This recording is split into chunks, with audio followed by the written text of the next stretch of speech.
കേന്ദ്ര സർക്കാരും സംസ്ഥാന സർക്കാരും മത്സരിച്ച് ജനങ്ങളുടെ മേൽ അധിക ബാധ്യത അടിച്ചേൽപ്പിക്കുകയാണെന്ന് DCC president advocate B Babu Prasad പറഞ്ഞു. കായംകുളം നിയോജക മണ്ഡലം കോൺഗ്രസ് പ്രവർത്തക കൺവെൻഷൻ ഉദ്ഘാടനം ചെയ്യുകയായിരുന്നു അദ്ദേഹം. കേന്ദ്ര സർക്കാരും സംസ്ഥാന സർക്കാരും മത്സരിച്ച് ജനങ്ങളുടെ മേൽ അധിക ബാധ്യത അടിച്ചേൽപ്പിക്കുകയാണെന്ന് DCC president advocate B Babu Prasad പറഞ്ഞു.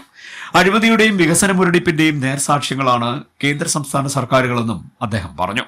കായംകുളം നിയോജക മണ്ഡലം കോൺഗ്രസ് പ്രവർത്തക കൺവെൻഷൻ ഉദ്ഘാടനം ചെയ്യുകയായിരുന്നു അദ്ദേഹം.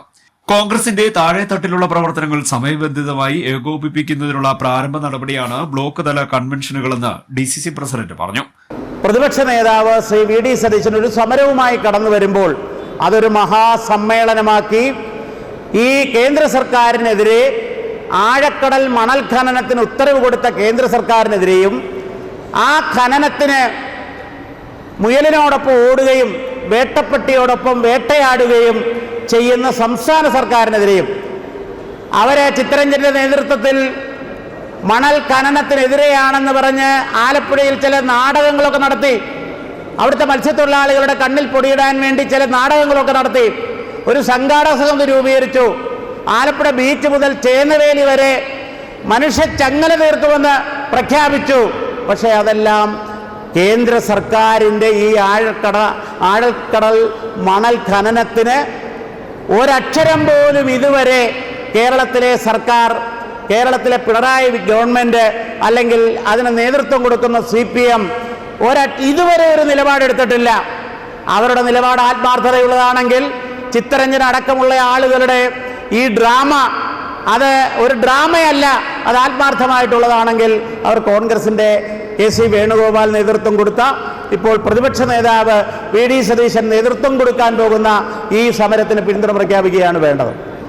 അപ്പോൾ മുയലിനോടൊപ്പം ഓടുക, മത്സ്യത്തൊഴിലാളികളോടൊപ്പം ഉണ്ട് എന്ന് വിശദീകരിക്കുക, പ്രസ്താവന ഇറക്കുക, സംഘാടക സമിതി രൂപീകരിക്കുക, ഞങ്ങളാണ് മത്സ്യത്തൊഴിലാളികളുടെ മൊത്തക്കച്ചവടക്കാരെന്ന് അവരെ ധരിപ്പിക്കുക, അതോടൊപ്പം വേട്ടപ്പട്ടി കേന്ദ്ര സർക്കാരിന് എല്ലാ പിന്തുണ കൊടുക്കത്തക്കവണ്ണം സമരത്തിൻ്റെ നിർണായകമായ ഘട്ടങ്ങളിൽ അവർക്ക് പിന്തുണ കൊടുത്തുകൊണ്ട് നിസ്സംഗത പാലിക്കുക. ഇതാണ് ഞാൻ പറഞ്ഞത്. മുയലിനോടൊപ്പം ഓടുകയും വേട്ടപ്പട്ടിയോടൊപ്പം വേട്ടയാടുകയും ചെയ്ത സമീപനമാണ് Pinarayi വിജയൻ്റേത്.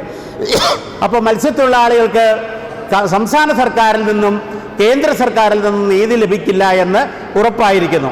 Block Congress president T Sainulabdeen അധ്യക്ഷത വഹിച്ചു. ഏറ്റെടുത്തുകൊണ്ട് മുന്നോട്ട് പോകുന്ന വളരെ പ്രതിസന്ധി നിറഞ്ഞ സാഹചര്യത്തിലാണ് ഞാനും നിങ്ങൾ ഇവിടെ സമ്മേളിച്ചിരിക്കുന്നത്. നമുക്കറിയാം, 11 വർഷക്കാലമായി രാജ്യത്തെ കോൺഗ്രസ് ഗവൺമെന്റുകളുടെ കഴിഞ്ഞകാല നേട്ടങ്ങളെയൊക്കെ വിസ്മരിച്ചുകൊണ്ട് രാജ്യത്തെ കോൺഗ്രസ് മുക്ത ഭാരതമാക്കുമെന്ന് പ്രഖ്യാപിച്ച നരേന്ദ്രമോദിയുടെ ഫാസിസ്റ്റ് ഗവൺമെന്റിനെതിരായ ശക്തമായ പോരാട്ടം നമ്മുടെ രാജ്യത്ത് നടക്കുമ്പോൾ കേരളത്തിൽ കഴിഞ്ഞ 9 വർഷക്കാലമായി ശ്രീ പിണറായി വിജയന്റെ നേതൃത്വത്തിലുള്ള ഗവൺമെന്റ് അഴിമതിയുടെയും സ്വജനപക്ഷപാതത്തിന്റെയും പിടിപ്പുകേടിന്റെയും സർവോപരി രാജ്യ താൽപര്യങ്ങൾക്കും സംസ്ഥാന താൽപര്യങ്ങൾക്കും വിരുദ്ധമായി പ്രവർത്തിക്കുന്ന ഗവൺമെന്റായി മുന്നോട്ട് പോകുമ്പോൾ ഈ 2 ഗവൺമെന്റുകളെയും എതിർക്കാനുള്ള ബാധ്യത ഇന്ത്യൻ നാഷണൽ കോൺഗ്രസിനുണ്ട്. ഏറ്റവും അവസാനമായി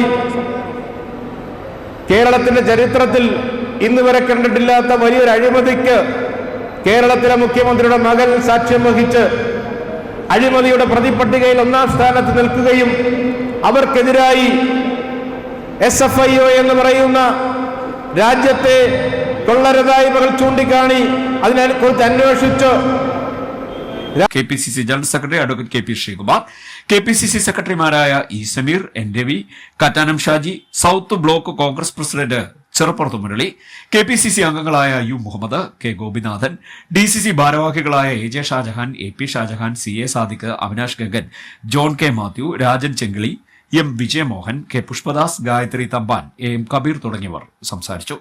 CDNet ന്യൂസ് കായംകുളം.